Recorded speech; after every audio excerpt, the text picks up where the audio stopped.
In this video, I'm going to show you 21 different watercolor techniques that you can start using today. I'm Abigail and I make videos designed to help you improve your art skills. So if you are new here, consider subscribing so you don't miss out on any of my new weekly videos. Now onto this tutorial. The first technique I am going to show you is the wet on wet technique, which consists of adding wet paint to a wet surface. All you do for this technique is to paint clean water onto your paper in the area you want to have this effect, and then while that is still wet, you paint on your colors. The water will encourage the colors to bleed into each other, creating smooth transitions. The next technique is the wet on dry technique. For this technique, we are applying wet paint onto a dry surface. Because the paper is dry, the paint won't bleed into the surrounding areas, making this technique perfect for adding details. The next technique is dry brushing. Dry brushing consists of applying barely wet paint to dry paper, thereby only allowing the paint to rest on top of the highest areas in the tooth of the paper, thereby leaving the paper showing through where the tooth was too low to be affected by this application. This is a great technique for adding a sense of rough texture to things like wood. The fourth technique is a flat wash. This is basically just a consistent layer of paint.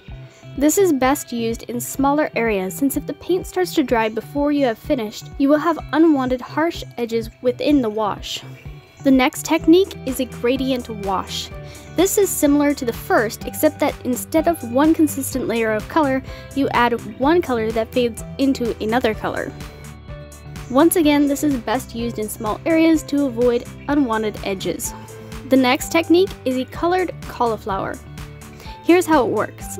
You get the paper wet, then before it dries you dab in wet paint. Don't try to blend it out, rather let it expand into the surrounding wet paint. When you do this, you are left with a colored cauliflower. There isn't a specific use for this technique, however it is a fun effect to try out and find your own use for.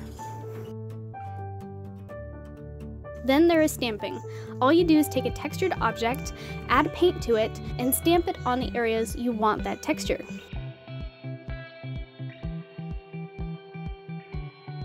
Next, you can use salt. All you do is create a wash of paint, and then while it is still wet, you sprinkle in some salt. As the paint dries, the salt will soak up some of the paint, leaving a lighter effect behind. Another technique you can do is to drop water. This is similar to the colored cauliflower, except that you can use clean water instead of paint. Once again, the water will spread out into the surrounding paint, leaving a cool effect. Next, we have imprinting, or also known as Sgraffito. This technique involves using a pin or other object to scratch a design into the paper and then painting over that area. The paint will soak into that design, making those areas slightly darker than the rest. Another technique you can try is to splatter the paint onto your paper. All you do is load up a brush or a toothbrush with paint and then flick the paint at your paper by pulling the bristles back away from your paper or tapping the handle of your brush against another brush handle. This technique is great for adding in stars and other cool effects. Another thing you may want to try is glazing. Instead of mixing the perfect color, why not alter the colors as you go? With glazing, you can do this by adding a translucent layer of paint over another layer of paint. You will notice that you can still see the red from my previous layers despite being covered by a layer of yellow. This is because the layer of paint was mixed with more water, making it semi-translucent. So I was able to add it to alter the colors, not the values.